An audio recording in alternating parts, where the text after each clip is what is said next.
La libération s'est passée le 9 septembre. Il y avait 90% de la population dans la rue avec des petits drapeaux pour nous acclamer. 3 semaines avant, il y avait la même population qui acclamait Pétain qui revenait de Paris. C'était les mêmes. Hein? Non, mais, hein? Georges, il est là, il faisait partie de l'état-major de Roland, il peut en parler. Hein? Raymond, toi aussi, tu étais à la caserne. C'était comme ça. Hein? Bon, je vous ai expliqué mon histoire là tout à l'heure, qu'on n'avait aucune considération. On nous prenait pas pour des héros comme on essaye de nous faire penser maintenant. On était toujours dans l'esprit des gens, les terroristes, il ne faut pas y oublier. Hein. Bon, c'est vrai qu'ils étaient... Hein. Faut dire la vérité. Et bon, ce qui s'est passé, bon, moi je me trouvais à la caserne à ce moment-là, on était tous ensemble, quoi. On faisait des patrouilles dans Nevers, il y avait encore des tireurs, je ne sais pas si tu te souviens. Il y avait encore des miliciens qui tiraient dans les rues la nuit. Je faisais une patrouille, une nuit, avec 3 gars. Je rencontre un mec rue de la Chaussade. C'était un brigadier de police, il était en civil. Et ce brigadier de police m'avait tabassé quand j'ai été arrêté en 1943 ici à la Fontaine-du-Bois, pour me faire avouer. Hein? Inopinément, je le trouve dans la rue à la Libération. Qu'est-ce que je fais? Je l'arrête. Je l'arrête. On le fait monter dans la voiture, on l'emmène à la caserne. Bon, à la caserne, dans ma compagnie, il y avait Balthazar, que son frère avait été fusillé, massacré d'ailleurs, massacré. Il y avait,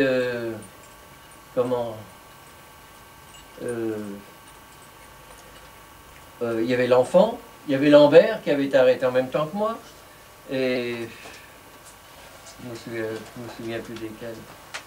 Enfin, j'ai tous les noms à la maison. Enfin bref, ces gars-là avaient quand même des...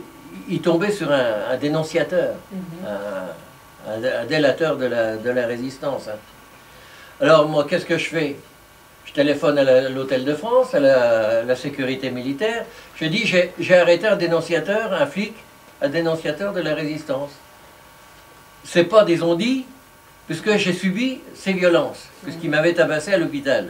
Hein. Alors, Veritas, qui était responsable de la sécurité militaire, il dit, tu me l'amènes demain matin.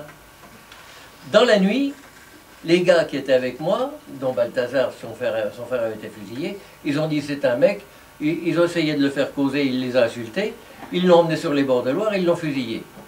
Moi, le matin, j'arrive pour l'emmener, et ben, je me suis retrouvé en prison. Hein? C'est pour vous dire que la considération qu'on pouvait avoir envers les résistants. Hein? La méfiance. Ah bah oui, et j'en suis ressorti, parce que mes gars, à la caserne, ont pris les fusils mitrailleurs et ont se mettre en position dans le square Jean Desvaux, en face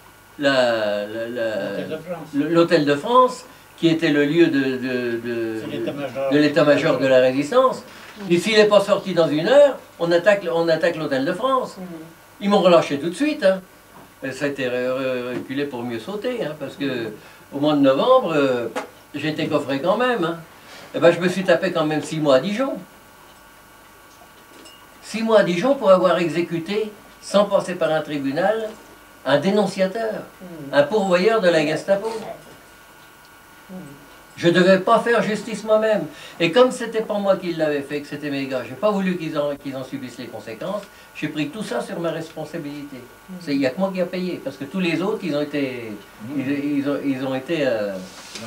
lâchés, relaxés. Alors, vous voyez la considération que la résistance a, parce que j'étais quand même un des membres du premier maquis. Hein? Alors... mais il ne faut pas oublier, c'est comme j'ai dit à la salle des fêtes tout à l'heure à Boiseux, il y avait les résistants, ceux qui appelaient de Londres ou d'ailleurs, hein, pour résister aux Allemands. Il y avait ceux qui écoutaient la BBC le soir, tranquillement dans leurs pantoufles, hein, calfeutraient partout pour pas qu'on les entende, parce qu'il y avait les camions allemands qui passaient avec les grognomètres pour savoir où il y avait des postes qui écoutaient Radio Londres. Puis il y avait nous, les terroristes, qui faisions le boulot. Puis ça n'a pas changé. Hein. Ouais, c'était comment ces appareils pour... Les gonios. Des goniomètres, c'était des trucs comme des radars, quoi. C'était des radars. Alors voilà comment ça se passait. Hein. Faut pas. Maintenant, on a tendance à dire ah oui, la résistance ceci, la résistance cela, on en fait toute une montagne. Mais on n'était pas nombreux. Hein. On n'était pas nombreux, c'est pas vrai. Hein. C'est pas. Hein. D'abord, on était dans les FTP, on était combien 1200, je crois. Mais à la Libération. Ouais. Hein. La Libération. Je suis passé ici, il y avait 1200. Il y avait... Je regarde ça, tu vois. Mais c'est à peu près ça. Il y avait combien d'habitants dans le département? Je sais pas. 150 000 habitants. Oh, il y a tout Ouais. Alors, faites le compte. Hein. Faites le compte. Combien? 150 000 habitants dans le département. Oui, mais combien de... 1200. 1200. 1200. Oui, c'est à peu près ça. Quoi. Oui, On a monté le 1200. bataillon. On a monté Ouais. l'enfant. Alors, il y il avait tous ceux du Morvan, par contre, qui sont arrivés après, qui attendaient la fin. Parce que la résistance, il faut la considérer dans deux choses bien différentes. Il y avait ceux qui attendaient la fin, c'est-à-dire le débarquement, pour que tout se passe bien, pour prendre les rênes du pays. Hein. Et puis de l'autre côté, il y avait ceux qui se sont battus pour y arriver. Mais ce n'est pas ceux-là qui ont été considérés, c'est les autres. Parce qu'ils avaient tout le pouvoir en main. Et c'était la plupart des personnalités. C'est tout. Hein. Parce que notre chef, Roland Champenier, on a dit, dans les combattants, principalement les FTP, on a besoin des gars pour aller au front, pour poursuivre la lutte. Roland, il a dit tout de suite, oui, je forme mon bataillon et je pars au front. Julien, qui l'a suivi, en a fait autant. Hein. Résultat, Roland est mort au mois de novembre, tué par un obus. Les responsables ont été dispersés un peu dans la nature, parce que Michel a été un peu éliminé, Vazik, pareil. Ah non, Michel, hein. il nous a emmenés jusqu'à l'Autriche. Oui, qui? Michel. Michel, ah oui, oui, Il nous a Michel. emmenés jusqu'à Innsbruck. Oui, mais enfin, Il disons... n'avait pas le commandement, c'était Balladur qui commandait. C'est Balladur qui a eu la Légion d'honneur à Danois-Schingen quand on a été encerclés. Voilà. Et c'est Michel qui nous a emmenés. C'est Michel qui faisait le boulot. Mais Ouais. il était quand même au grade de capitaine. Oui, il était au grade de capitaine, comme Vazik, pareil. Il Hein. était depuis le début D'accord. jusqu'à la fin. Oui, J'ai même été démobilisé à Nice en 1946. en 46, oui. Alors, voilà le problème, et tous les combattants qui étaient sur le terrain, ils ont tous été disséminés comme ça, et c'est ce qui fait qu'après la libération, ils ont eu la main libre, puisque tous les principaux acteurs, ils n'étaient plus là.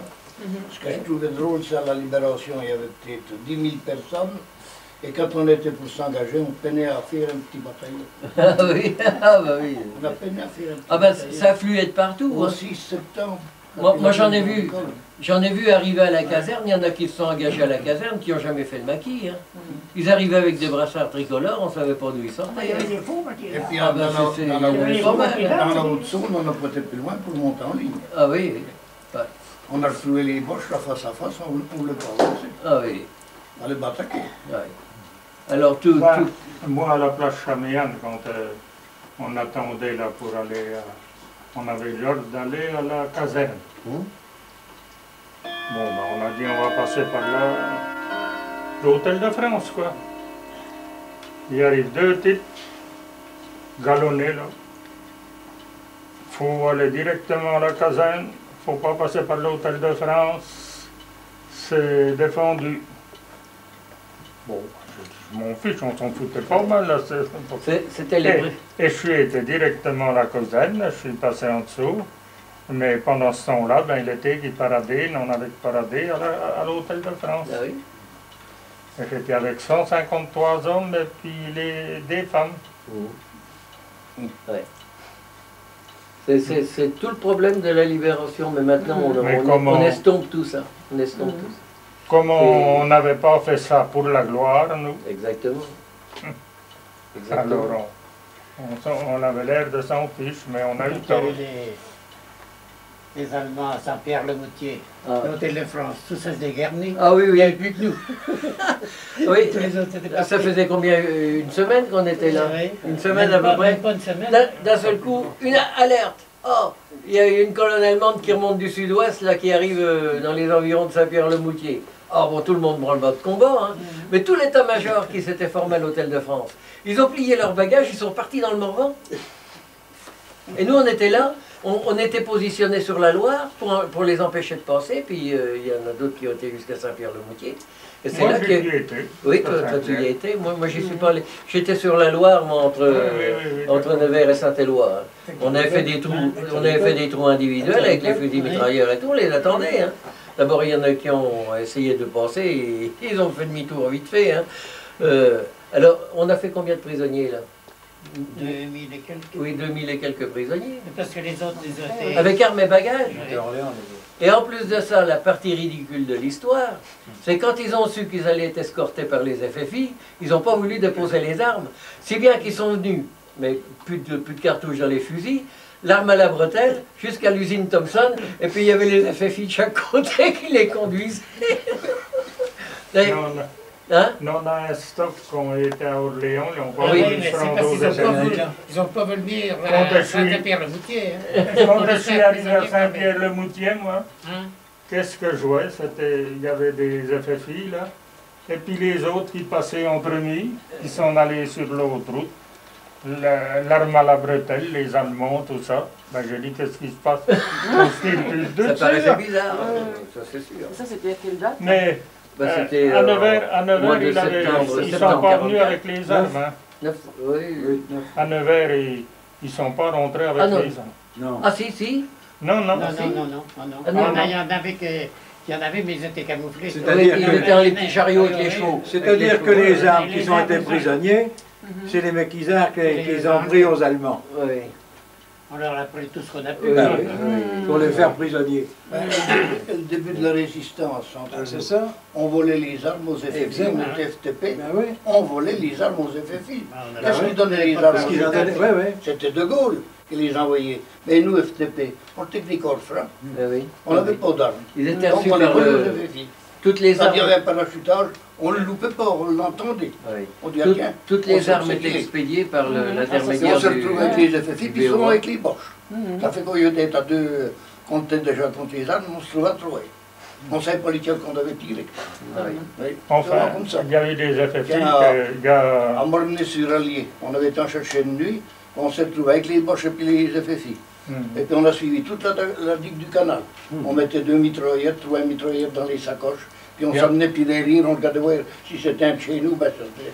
Il y a Socrate qui était un FFI, il m'a donné une ou deux mitraillettes. Hein. Ah oui, ah ben ça, c'est- Il il y, a, est- il y a eu quand même des collaborations entre certaines unités FFI et Au tout. début, on avait Mais- des ça, mousquetons, c'est puis vrai. J'ai des contacté machines, des Socrate gens bien de avant qu'il ait son la maquis. guerre Ah de oui. 40, J'ai ils avaient contacté abandonné. en 40, au mois de mai 43. Ah oui, oui.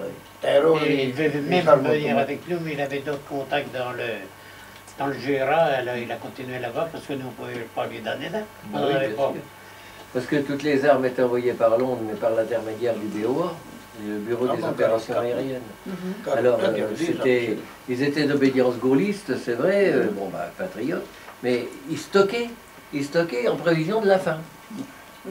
Parce qu'ils craignaient une chose, ils craignaient une expansion communiste, et une D'accord, prise de ouais. pouvoir pour la fin de la guerre. C'était ça leur crainte. hein. Oui.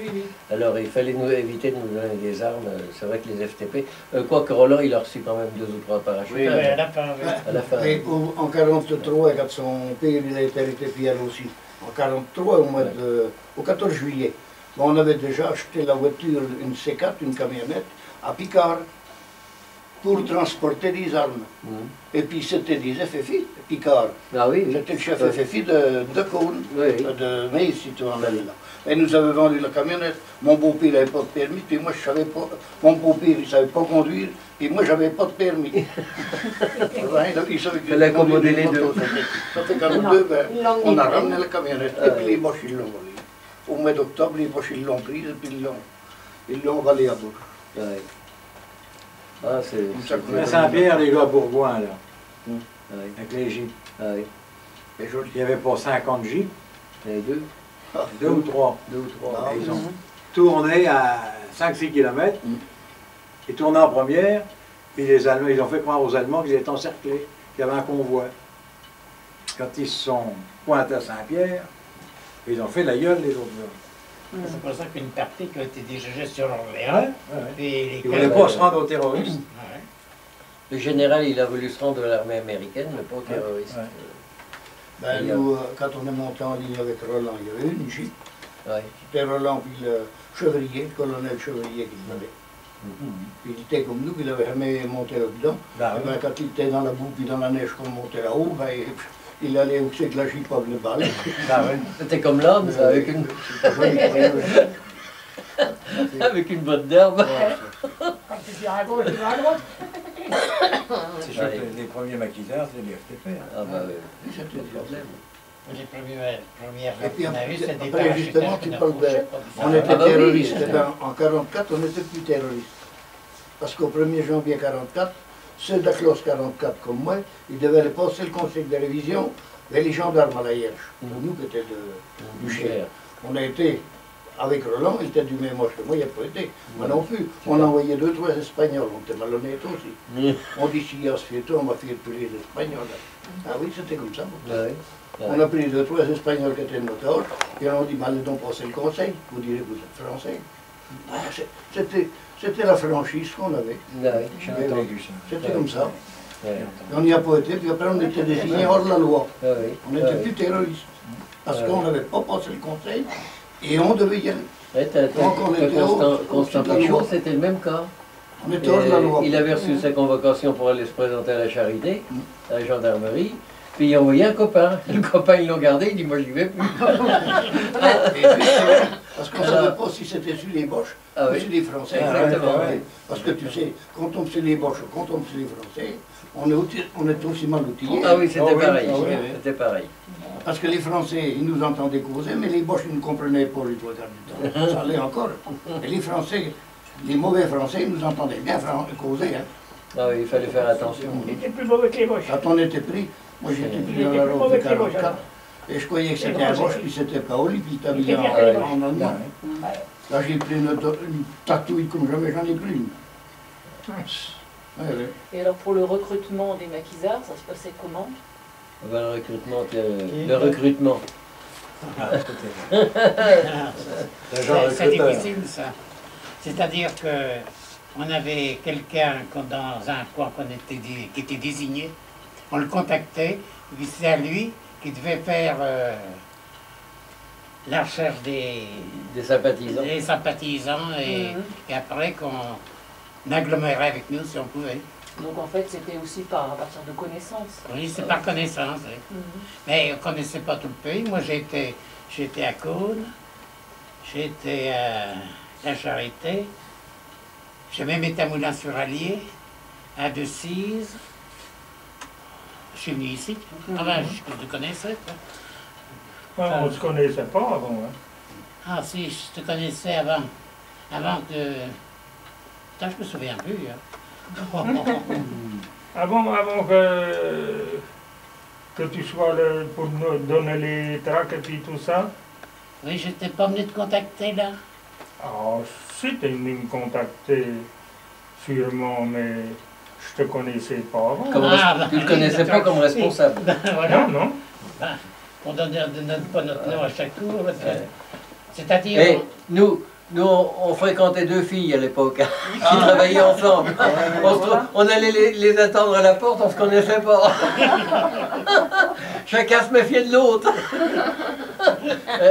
Mais c'était comme ça. C'était peut-être la même. Oui, il disait qu'est-ce qu'il fait? Il dit qui c'est qui l'attend celui-là? Non mais c'est pour vous dire, c'était vraiment cloisonné. Hein, c'était pas, C'était par affinité en fait. il n'y avait, par pas de connaissance. bureau de recrutement. Hein, pour, Non, bah, ça, ça n'existait Non, pas. on avait C'est-à-dire aussi, on cherchait quelqu'un qu'on contactait et qui pouvait faire son rayonnement dans sa région. Quoi. Et alors qui est-ce qui répartissait en fait les rôles de chacun? Ça se passait comment? Est-ce qu'il y avait des responsables? Ben, alors, dans le groupe qu'on contactait, on formait il y a un chef, un responsable, et celui qui organisait, dirigeait les opérations qu'il y avait à faire, et puis on lui donnait des ordres que je pouvais recevoir, que je leur transmettais. D'accord. Parce que personne ne s'imposait, la plupart des copains qui ont eu des responsabilités, ils étaient désignés. Hein. Ouais. Ils étaient désignés par les gars. Ouais. C'était pas une responsabilité qu'on imposait. Hein. Oui, oui, oui. Vous sentiez qu'un tel ou un tel était disposé à faire quelque Et puis, chose. il faut reconnaître que chez nous, c'était tout à fait différent d'ailleurs, parce que c'était vraiment par camaraderie. Ah oui, Hein. c'est ça. Oui. C'était vraiment, on était une bande de copains. Même, on savait qu'on était de même obédience intellectuelle, physique et Syndicalisme, idéo- tout ça, idéologique. ça, beaucoup, comme Ah. ça. Par le syndicalisme aussi. par le syndicalisme. On savait qu'on était tous des copains, même si on ne se connaissait pas, on appartenait à la même tendance. Quoi. Alors, ça facilitait pas mal de choses. C'était Alors, tous des gars Le Pen à l'époque. Oui, des gars Le Pen, oui. C'était le Front National. Non populaire. Honnêtement, on était tous non populaires à ce Eh oui. moment-là. Et ce qu'il y avait, c'était véritablement une camaraderie, parce que je me rappelle quand on faisait une expédition, enfin, c'était moi qui commandais sur le terrain, mais quand c'était fini, le lendemain, ben, on avait l'autocritique. Les copains, qu'on était ensemble, on se rassemblait, et ils me disaient, ben moi j'aurais fait comme ça, j'aurais pas fait ça. Ou ben, c'était comme ça, c'était... Mais il n'y avait pas de chef. De hiérarchie, De règles, il n'y a pas de hiérarchie. oui, oui. C'est-à-dire C'est-à-dire une tacitement chose, entre on avait vous, pas fait vous étiez service d'accord. militaire, ni rien. Ah oui, Ah oui, c'est une oui. autre organisation. Et Oui, on- personne n'avait fait de service militaire à part À quelques-uns. part comme, quelques-uns, mais on mais n'avait pas la fait de plupart, service militaire ni rien. hein. On n'avait pas la structure militaire hiérarchique que pouvait avoir dans l'armée. Quoi, mais nous, c'était entre Et c'est copains. ça. Quoi. C'était- C'est ça que je crois qui nous a Parce que- sauvés, qu'on a eu moins de morts. Oui, ah bah oui, bah de toute façon, la discipline qu'on avait, une discipline consentie, et le principe de combat, nous, c'était attaquer et se replier immédiatement pour avoir le moins possible de pertes. Pas de perte du tout. Hein. Attaquer, leur en mettre plein le paillasson, comme on dit, et se retirer sans perte. C'était ça notre principe. Mais on se rencontrait, on ne se connaissait pas. Moi, au départ, quand on s'est rencontrés, on ne se connaissait pas. Bon, on dit c'est un copain. Automatiquement, c'était des copains. La camaraderie, sans se connaître, était faite par disons, la position qu'on avait idéologique, la même, qu'on avait la Quand, même position. quand on a fait le coup de Guérigny, là, eh ben, les copains, quand on a travaillé avec de Guérigny, on avait que je ne connaissais pas du tout. Ben oui. Et on était l'un avec l'autre, on était comme frères.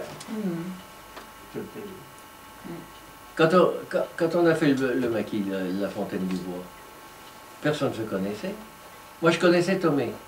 Bon, j'avais échappé au service du travail obligatoire, puisque je n'étais pas parti infi. Je connaissais Tomé, qui connaissait Marco, par connaissance, comme ça. Oh, il dit, je vais te présenter un gars responsable de la résistance que je connais, en présent. Et il dit, les conditions ne sont pas remplies pour faire un maquis. Ce que j'ai fait, je suis parti en zone libre. Mais ces gars-là, je ne les connaissais pas. Hein.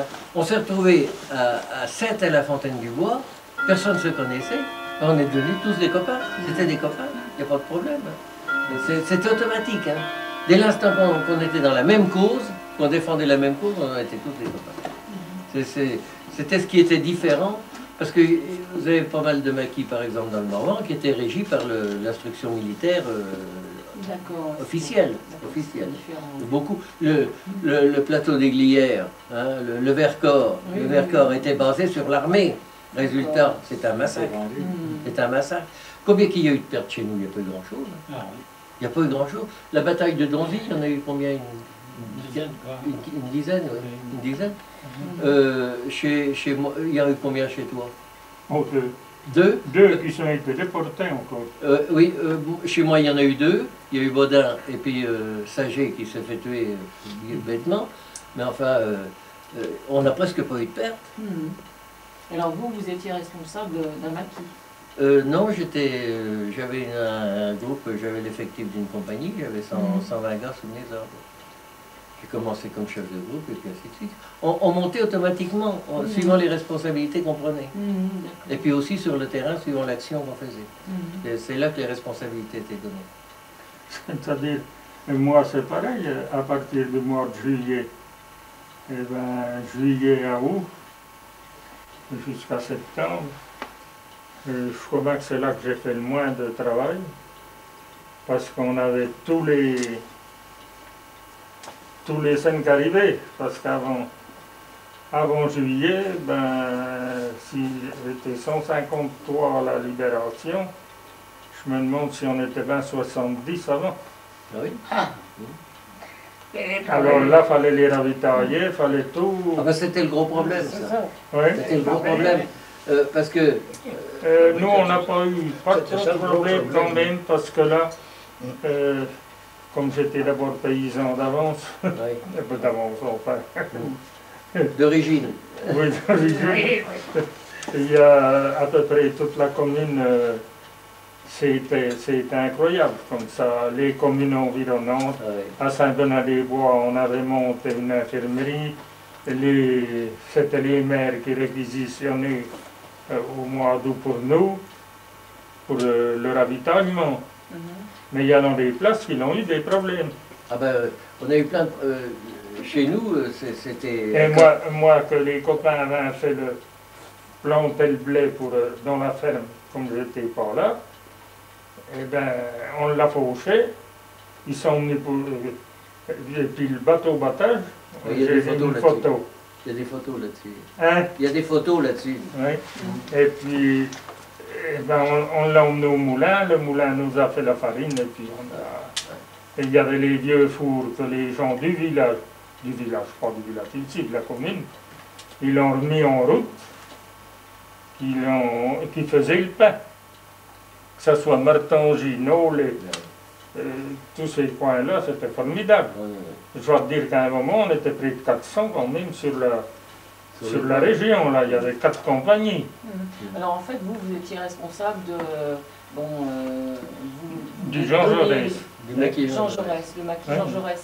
Vous donniez des consignes et en fait vous vous occupiez aussi de tout ce qui était alimentation, Ah, plutôt juste pour, donner des... juste pour le Jean Jaurès. D'accord.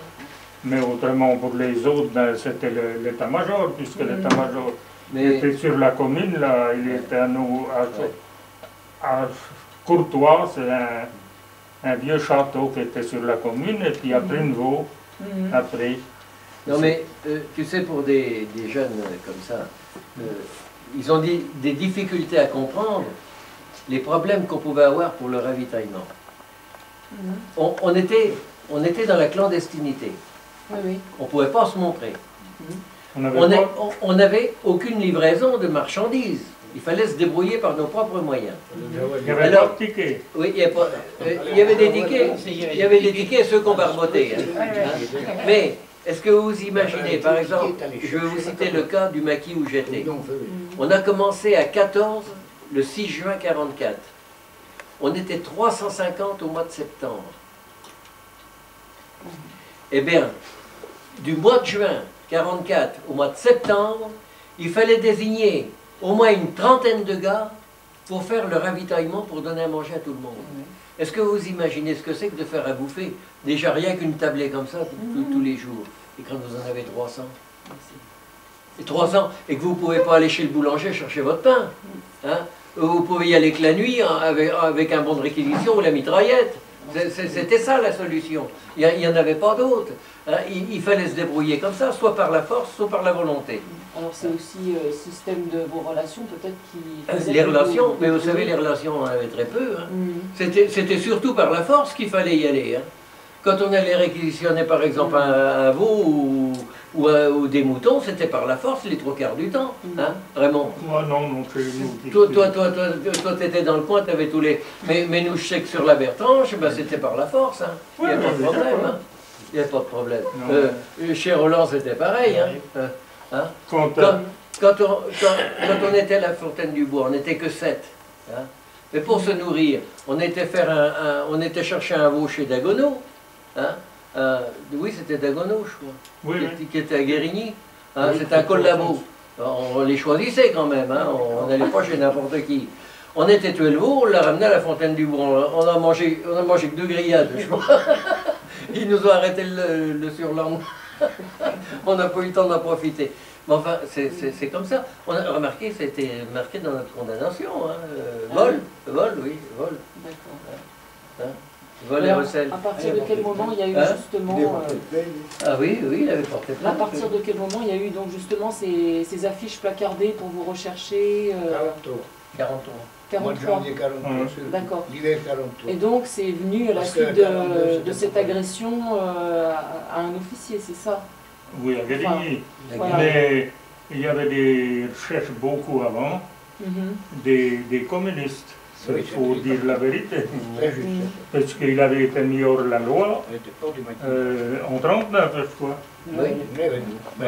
Ils en ont mis Alors, des c'est là que ça a débuté. Moi, j'avais des copains d'école qui étaient fichés communistes.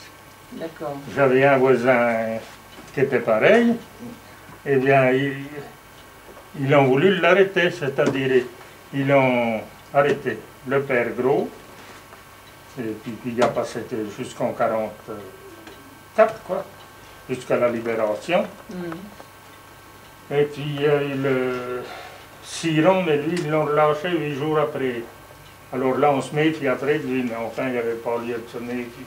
Je suppose qu'il n'y avait pas lieu de s'en méfier, mais il était déjà plus âgé, tu vois. Et puis, il y avait Fleury, qui avait 2 ans de plus que moi. Alors, Fleury, c'est moi qui ai été prévenir, et c'était la police de Pétain. Mhm. C'était pas les Allemands, à l'époque. C'était la police de Pétain qui voulait l'arrêter, la police est venue, c'était les gendarmes, et puis, je ne leur ai pas demandé si c'était la spéciale ou quoi. Je suis été le prévenir où il était, alors il est revenu, puis après il se cachait là, alors tout il s'est caché, et puis après ça a commencé, on s'est mis à vouloir empêcher les réquisitions, et tout ce qui se passait, quoi, puisqu'il faut bien dire. Ils réquisitionnaient le foin, ils réquisitionnaient le blé, ils réquisitionnaient tout. C'était le pillage. Les Français n'avaient pas à manger, puis ils l'emmenaient tout par là. Notre franc, il valait 20 francs allemands. C'est tout. Ce qu'on payait 1 franc pour acheter quelque chose, eux, ça leur valait 20 francs. Il avait des grosses madames, ils ont vidé tous les magasins de guenilles. C'était le contraire.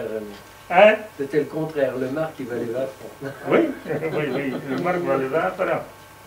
Alors c'est pour dire que ça a débuté là, je crois Ça que s'il avait n'avait avec pas. les premiers maires qu'ils ont Hein?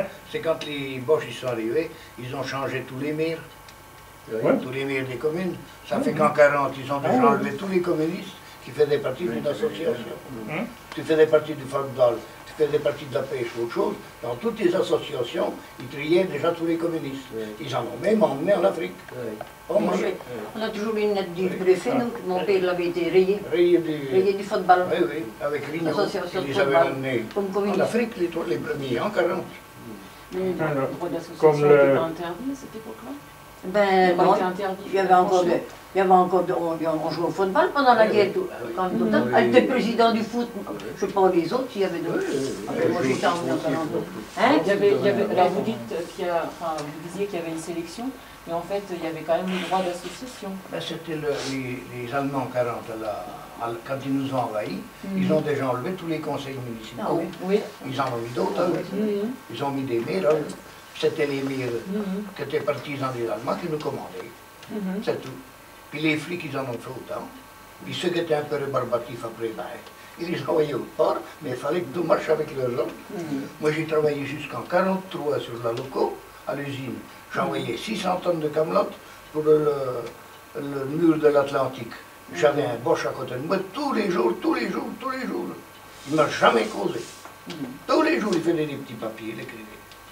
Il relevait les numéros des wagons, tout ce qu'il y avait dedans comme tonnage. J'envoyais mes 25 wagons tous les jours, tu avais moi. Et puis ça m'empêchait pas, quand je revenais avec la rame des wagons vides, j'ouvrais toutes les capsules des boîtes à graisse, puis je passais dans le tas de sable d'un bout à l'autre avec la ouette. Et puis je bourrais, puis pendant ce temps-là, je faisais ces petits papiers, puis je regardais dans mon compte. Et vous travaillez où à ce moment-là? Ah ben, Chez le Paulien, c'était l'expédition. Cimenterie. Et puis, La un cimenterie, petit peu avant, il y avait tout. C'était Rousseau, c'était une baraque, les baraques à Drian qui faisaient pour les prisonniers. Et les trois quarts du temps, ils m'emmenaient les wagons à trier, et de chez Rousseau, à Patinge, là. Et puis, je raccrochais ça au-dessus des wagons que j'avais dans l'usine, et je rendais ça pour la gueule. Faut que tu lui expliques pour comprendre, parce qu'elle ne peut pas comprendre. Quand il vous parle des boîtes à graisse qui sablaient, ben, les boîtes à graisse, c'est ce qui graissait les moyeux, C'est les les wagons. Ils mettaient du sable dedans et ça grippait. Ah, oui, Voilà, d'accord. c'était le sabotage. Et je disais aux pontonniers, parce qu'on vidait des péniches de sable. Ça fait que je disais, vive la péniche, et celui d'avoir ferré rien que d'un côté. Ça fait que les roues de wagon, ils connaissaient ma chemin, du moment où ils étaient appuyés d'un côté. Et de l'autre côté, ben, ils rentraient dans le tas de sable, et quand ils sortaient l'autre bout, ben, la boîte à graisse sortait pleine de sable d'un bout à l'autre. C'était tout ce qu'on faisait. C'était ça notre sabotage. Ah oui, mais Et on était si vous accompagnés dites du ça à un Bosch. jeune maintenant, il va dire C'est ce qu'est-ce qu'il a que ça jamais veut pu dire, ça. comprendre. C'est vrai, Il n'a jamais pu comprendre le Bosch que c'était ça qu'on faisait. Oui, oui. J'aimais l'outil qu'il fait donc. Ils ont mis un moment pour les trouver. hein. Ben, qu'il t'arrête pas tant sur les wagons. Bah oui, moi je conduisais. Alors ils ont Je sais fini même par pas s'ils trouver. ont trouvé, oui. Je sais même pas s'ils ont trouvé. Non. Là, je crois pas. Non, parce que Frévirus, Ouais, je crois que jusqu'à la fin, ça il rabattait existait. les ça. machins, puis c'était bon. Puis on chargeait les wagons, et puis les wagons chargés, ben, t'arrivais à la gare d'Oro, ça fumait bleu. Ils attendent quand ils vont s'en aller là-haut à Vierzon pour faire le tri. Ça va bien gripper en route. Oui, c'était ça. ah, c'est passé tellement de choses. Elle disait, Faudrait sabotage, qu'on les mette sur la sabotage. liste. Sabotage, Je savais bien. sabotage. Et on ne peut pas refuser de Terroriste, travailler sabotage, du terroriste. ciment. Ils imposaient ça, il fallait pas le changer, le ciment. Et ben, au lieu de le prendre à hauteur, Ouais. en surface, et ben, on allait le chercher tout à fait dans le fond, il ne valait rien du tout. C'était que de la pierre bleue puis de la pierre noire. Mais on a le cru à le chercher. Au lieu de s'étendre, tout à l'heure, vous voyez la corrida, c'est une étendue formidable. Oui, Donc, il y avait pas- j'attendais qu'il finisse pour lui dire. Parce que moi, après mon arrestation, j'étais envoyé en camp de concentration à la Couvre, à côté de Royan. C'était sur le mur de l'Atlantique. Alors tous les jours, Oui. j'ai changé les sacs de C'est moi ciment. qui les ai enlevés. C'est complet dans le bidet. À l'autre bout de la chaîne. Et il me tué. Et le machin, la base de Bordeaux. Bordeaux Doc, j'en ai envoyé du ciment à Bordeaux Doc. J'en ai fait des étiquettes Oui, longtemps. bah oui, ça Oui, me oui. fait. Et puis à La Rochelle, et là, Ah oui, parce c'était qu'on tout le faisait un secteur, train c'était complet. le secteur de donc on Royan. faisait 20 wagons. Ah, moi, Et j'étais le lendemain, prisonnier quand on là-bas, avait tout- pour 100 wagons du matin de fait, jusqu'au on soir, était j'ai chargé les ton sacs de train, ciment, toujours c'était à La délicieux. Rochelle, toujours à La Rochelle. Et le lendemain, ben, tu changeais, tu t'en envoyais un. Ah oui. Et à quoi ça ressemblait un camp à Royan? Comment? À quoi ressemblait le camp à Royan? Bon, c'était un camp comme tous les autres en France. Hein. Il n'y avait rien de comparable avec celui en Allemagne. Hein. Bon, remarquez, c'était le boulot était dur. Hein.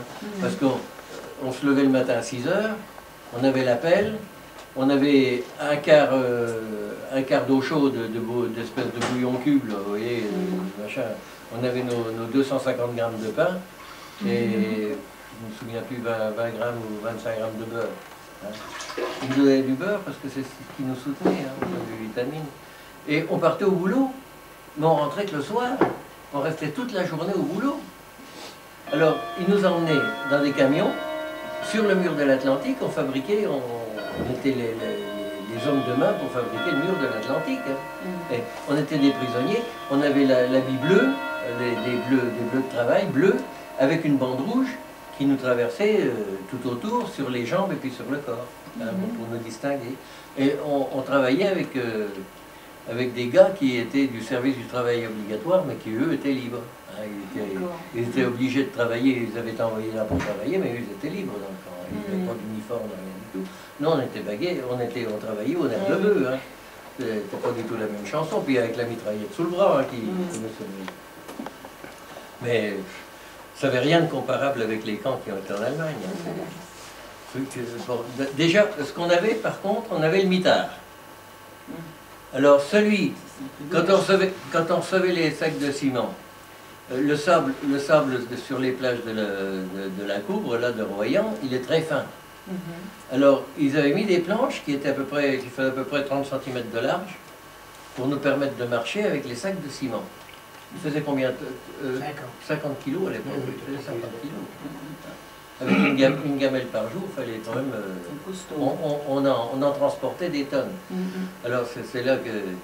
Bon, alors, on transportait ça. Et quand on arrivait, ils avaient des bâtonneuses géantes. Alors, il y avait la porte du sable, et puis nous, on apportait les sacs de ciment, il fallait les ouvrir et les verser dedans. Alors, regardez, si une sentinelle nous voyait pas, on mettait le sac avec. Alors, ils avaient des compresseurs qui envoyaient le ciment, en fait, quand il était compact à point, quoi, pour faire les locaux. Et quand il y avait les sacs dedans, ben, le compresseur, il bloquait, il explosait. Alors ça nous faisait 1 heure, 2 heures de répit, quoi. Voilà comment ça se passait. Mais autrement, alors celui qui tombait d'une planche, qui faisait un faux pas par exemple, qui renversait un sac de ciment, il avait droit au mitard. Alors le mitard, c'était des petites cages comme il y en a au Struthof. On avait une cabane et il y avait des cages qui faisaient à peu près 60 cm de large, 70 cm de profondeur, mais 1 mètre 20 de hauteur, si bien qu'on ne pouvait pas tenir debout. On ne pouvait pas s'asseoir et on était accroupi. Alors quand on avait 24 heures de mitard comme ça, quand ils ouvraient la porte, le gars il s'écroulait. Surtout avec rien dans le ventre, parce qu'on n'avait pas le droit à une gamelle. Si on avait fait une connerie, on n'avait pas le droit à une gamelle. J'ai eu la chance de rester que 21 jours. Le temps de repérer le coin et de me sauver. Mais enfin, tout le monde ne l'a pas eu. Hein. On est parti à 2. Hein. C'était la seule évasion qu'il y avait depuis 18 mois que le camp il existait. Et on devait partir à 8, les 6 autres se sont dégonflés. Alors, vous voyez, ils ont eu peur. Parce qu'on était quand même dans la zone rouge, et partout, le long des routes, il y avait les têtes de mort avec les 2 tibias, tout minel. Il y avait des mines partout. Alors, qu'est-ce qu'on a fait? On a suivi la route de buisson en buisson pour faire une dizaine de kilomètres entre la Coubre et Saint-Palais, pas Saint-Palais, la Tremblade. On a mis une journée complète, parce qu'il y avait des camions qui passaient sans arrêt. Et si on était pris, on savait ce qui nous attendait, parce qu'on avait fait brûler le dépôt d'essence, alors pour se sauver. Vous voyez, non mais, il n'y avait rien de comparable avec les camps où a été Josette, parce qu'elle peut vous en parler, elle était à Ravensbrück, elle était à Bergen-Belsen, elle peut vous en parler, mais il n'y avait rien de comparable avec ce qui s'est passé en Allemagne. Et encore, moi j'accrochais un wagon de farine, ah oui? Que Taupin était réquisitionné. Ça fait que j'accrochais un wagon de farine pour aller à Bordeaux, où j'étais beau, chantier qui était désigné, pour les gars qui travaillaient là-bas au mur de l'Atlantique. Mais en passant devant la bergerie, j'ouvrais la porte le soir à 11h ou minuit, puis je déchargeais bien vite un sac ou 2 de farine de l'autre côté du contrefossé, parce que le machine était en face à la bergerie. Ah oui. Ça fait que je disais, vous devez aller chercher ça avant 1h du matin, parce que c'était des sacs blancs, il avait un gros aigle dessus, noir, et puis mon vieux, dans la nuit, tu sais que tu allais écrire un fantôme, hein, quand tu mettais un sac de farine comme ça peut foutre la peur à n'importe quel. Ben, tu sais que les boches, ils les voyaient de loin.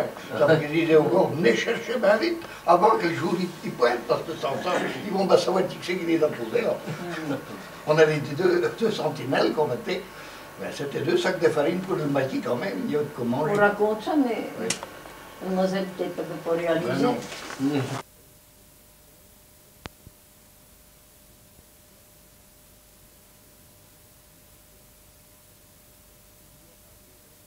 Ben il y avait tous des manouches, des gitans. Quand ils allaient là-haut, c'était les gitans. Il fallait qu'ils rapportent. Et bien, ils ramenaient des cachets de mairie. Et après, on avait des fausses cartes d'identité. On était de La Rochelle, on était de je sais pas où. Moi, c'est comme ça que j'ai passé à travers dans la robe de bœuf. Ils en ont arrêté 240. Moi, j'avais pas mon nom sur la liste. J'ai passé à côté. Elmire des bœufs et puis Salomon, ils ne peuvent pas me connaître, puisque j'étais pas sur le machin, j'avais pas ce nom-là. J'étais avec un machin de Normandie, moi. Et c'était Guy Ballan qui avait ramené ça, parce qu'il dit, moi, quand j'étais travaillé 15 jours, il dit, je marchais bien. Il dit, ne savais pas, je sais pas, non. Ben, tu sais, une chance pour toi, parce que tu étais. Eh bien oui, sinon j'aurais été pris comme les autres. 6 mois après elle. Mais tu parles de ça, le premier métier qui a été pris chez nous, c'est Melnik qui nous a fait prendre. Et c'est un gars de la Nièvre. C'était un métier de la Nièvre. Il s'est amené chez nous, même avant que ce soit Roland qui commande. Et il nous en a fait fusiller 13 quand même à Bourges. 13 qui ont été fusillés à Bourges. À Yété, dans le Bordeaux. C'est un peu de sa faute. C'est Melnik la qui a fait conquête arrêter. de la coupe de la Gestapo. Ben voilà. Il était chaud. Il était chaud, il a fait la conquête de la poule du commandant. On racontait ça, de Bordeaux. il s'est mis, la Et tête. Melnik, Roger Melnik qui était de Guérigny. Ah, ben, je le connais Eh ben, Ah, c'était oui. lui qui commandait nous. Ouais. Et puis il a fait la connaissance de la poule. Ah, c'était belle la poule Je du n'ai commandant. jamais compris à ça. Ah oui, c'était la poule du commandant de C'était la Gestapo, automatiquement, elle était belle. Et il Tu a l'as jamais cru que compris à c'était ça, la hein? peau. Il a Tu jamais l'as cru compris que à c'était ça? ça. Oui, Ah il ben, a- il a pas peine à apprendre. il l'avait payé aussi. Ah oui. Après, les 13 gars ont été fusillés avec lui. Il était joli. Il m'a demandé comment il sortait. Oui, ben, c'est Avant d'être c'est une fusillé. histoire, c'est pas facile à la comprendre. Ah, non. Oh, non. Non, si, on peut la comprendre, mais là dans le coin, il y avait l'usine de Brennerie. Il lui fallait du bois pour ravitailler les Allemands. Il faisait de l'essence, il faisait des produits de toutes sortes. Alors il avait des prisonniers dans tous les bois, d'ailleurs de toute nationalité, qui sont revenus nous rejoindre au maquis. Mais ce qui était le plus fort, c'est qu'ils nous fournissaient l'essence, l'usine de Brennerie. D'accord.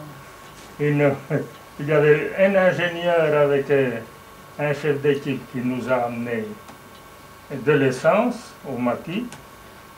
Et puis il a dit ça devient, nous on a amené à 2 fois. Puis il a dit ça devient trop dangereux.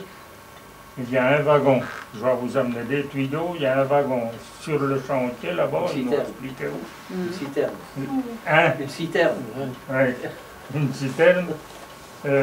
Le patron, il n'a pas voulu l'expédier au Schleu parce qu'il a dit qu'elle était trop bonne, mais il voulait bien que vous la preniez. Alors c'est pour dire que on s'est trouvé dans des situations, après avec les tuyaux, on allait chercher l'essence pour nous faire rouler. Il y avait des situations, il y avait des usines où c'est que même le directeur, il était pour nous. Et puis il y avait du ravitaillement Hein? à Brennerie. Il y avait de la nourriture il y avait de la nourriture aussi. Nous on est venu chercher avec Roland, on est venu chercher Ben, il y même avait- des habits, de la nourriture de toutes sortes. hein. Ouais, j'y suis Il y été avait aussi. tout. Ouais, ouais. Ah oui. Ça, Ça, c'est bien. C'était des gens qui avaient Mais non, réuni ça ou c'est... c'est Il était l'usine, obligé c'est- de... C'est l'usine qui faisait ça pour ses ouvriers, quoi. D'accord. Alors, il y avait un stock de nourriture qui redistribuait par la suite à ses ouvriers. Mais nous, ils nous ont donné l'autorisation d'aller en chercher. D'accord. Ça nous C'était- permettait de... C'était plutôt directement des gens au mois de septembre. hein. Il y avait- Non, oui, mois ah bah, de ça, septembre. c'est la fin, ça, c'est pas le début. hein. Il y avait un chantier de jeunesse aussi à Chevannes, à côté de Ah bah oui, ça Ouais. Pont-Saint-Tour. là. Billy Chevannes. Non, c'est Chevannes. Oui, c'est chouette. Chevannes. oui. Chevannes, à côté du Pont-Saint-Tour. Hum. Un château. D'accord. Il y a un Il y château. avait sur la Il y avait une il y avait de... Comment ça s'appelait Chantier de jeunesse. Oui, c'était un chantier de Le jeunesse. chantier de jeunesse, il est Enfin, je sais pas connu de... aussi. je sais- Des habits. On a eu des habits. Oui, je sais pas de qui. Alors, ils avaient des uniformes kaki. Hein, des blousons. Non, bleu marine. Bleu marine. Bleu marine, oui. Des blousons, puis le pantalon, bleu marine. Puis on a fait une incursion là-bas, on leur a tout piqué. Toutes les réserves, quoi, puis on habillait les gars comme ça. C'est bien, On en c'est avait bien aussi. que... Il y avait dans les bois aussi. Ah oui, ça a failli me coûter la peau, ça. Parce que, une fois, on a fait une embuscade la première voiture qu'on avait prise, je ne sais pas si tu te souviens, à Poiseux, une embuscade. On avait ce fameux habit tout neuf. Oh, dis donc, j'étais content là-dedans. Oui. Ah oui, j'avais mon brassard, puis les cuissons FTP, là. Et puis, on était en train de faire gonfler les pneus d'une voiture à Poiseux, chez le garage, à côté de la mairie où on était tout à l'heure. 3 voitures allemandes qui arrivent. Ah, dis donc, on était dans le garage, on a juste eu le temps de se tirer. Les gars ont franchi la Nièvre, il y avait Angers, il y avait Dupont, celui qui s'était évadé avec moi. Je me souviens plus. Et il y avait un autre gars, et puis moi. Alors j'étais resté tout seul, dans le tas de fagots, au pied du noisetier, derrière le garage. Et toi, lapin? Oui, et toi lapin, oui. Alors, ah oui, l'histoire des toits lapins. J'avais été voir une porte de sortie dans le garage, on ne sait jamais. Hein. Alors, j'avais trouvé le couloir et puis ça donnait dans le jardin. J'avais été faire un petit tour, je regardais. Ah, je reviens, les copains arrivent en trombe. Oh, les boches! J'ai pas eu le temps de réagir. J'arrive dans le couloir, il y en a un qui se présente en face. Moi, je lève ma mitraillette, et lui, il fait comme ça. J'avais pas le chargeur dedans, j'avais pas pu tirer. Et on a fait chacun demi-tour de notre côté. On est parti, chacun de notre côté. Moi, je suis passé dans le jardin. J'ai grimpé après le grillage. Il y avait de l'autre côté des toits à lapin. Le gars, il s'était ressaisi. Il arrive avec sa mitraillette. Il m'envoie une rafale juste au moment que le toit à lapin s'effondre. Je suis tombé dans le toit au milieu des lapins. Ça m'est tout passé au-dessus de la tête. Et j'ai plongé dans un tas de fagots qu'il y avait là appuyé dans un noisetier. J'y suis resté 1h30. Hein. Ils tournaient autour de moi, ils ne m'ont pas trouvé. Hein. Alors, après, la mère Coyac, la bonne femme du garage, elle me dit « Sauvez-vous, sauvez-vous » C'est là que bon, j'arrive entre les deux, je vais vers la mairie, là, il y a l'espace entre les deux maisons. J'arrive pour me sauver. Oh, il y avait l'officier qui était en train de rassembler les gauches, qui m'envoie une rafale, je fais demi-tour et puis je saute le mur. Oh, qu'est-ce que je trouve une mitraillette que les gars, ils avaient laissé accrocher, qu'ils n'avaient pas pu décrocher. Je chope la mitraillette, dans le coup j'en avais deux, puis j'avais rejoint la ferme qui est au-dessus. Alors, comme j'avais l'habit bleu des chantiers de jeunesse, le fermier, la fourche, il voulait m'enfourcher, il me prenait pour un milicien. Il voulait m'enfourcher. Alors, je dis non, je fais partie du maquis là, vers Fontaine de la Baronne. On était à ce moment-là, juste avant Ario, quoi. Hein? Et je dis non. Il dit, je vais savoir ça. Il dit, je vous emmène. Il dit, si c'est pas vrai, il dit, vous aurez affaire à moi. Et tu parles, j'avais 2 mitraillettes. Le gars, il m'a accompagné. Enfin, il m'a emmené jusqu'au maquis parce que je ne trouvais pas mon chemin. Il était complètement bon. Mais du fait que j'avais cet habit bleu, moi, j'aurais bien été enfourché. Hein. Ah oui? Bon, mais on a parlé de nos espoirs, là, mais Josette, je voudrais bien qu'elle nous dise un peu ce qu'elle a souffert, parce qu'elle a souffert plus que nous. C'est pas bien chouette ce jour-là. Je peux pas tout Ce qui serait bien, on va en faire 5 une minutes. pause. Eh les gars, heureusement que vous avez la télé pour